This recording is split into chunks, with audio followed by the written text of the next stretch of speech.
सजग असलेलं एकमेव व्यासपीठ भारत न्यूज 44। नेवाळी नाका येथे ड्राय डे असतानाही बिंदास दारू विक्री, पोलिसांकडून अद्याप कारवाई नाही। नेवाळी नाका परिसरात Bombay beer family restaurant and बारमध्ये गांधीजींच्या पुण्यतिथीनिमित्त जाहीर करण्यात आलेल्या ड्राय डेच्या दिवशीही बिंदास दारू विक्री सुरू असल्याचा गंभीर प्रकार उघडकीस आला आहे। या प्रकाराची माहिती पत्रकार रमण पाटील यांनी तात्काळ 112 या आपत्कालीन क्रमांकावर कॉल करून पोलीस प्रशासनाला दिली। मात्र माहिती देऊन बराच वेळ उलटूनही संबंधित लाईन पोलीस स्टेशनकडून कोणतीही ठोस कारवाई झाल्याचे दिसून आले नाही।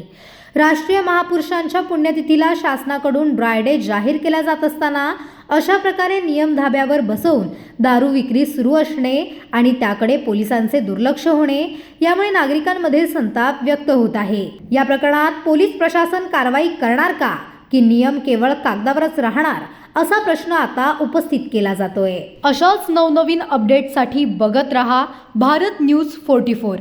सत्याचा प्रकाश, बातम्यांचा विश्वास।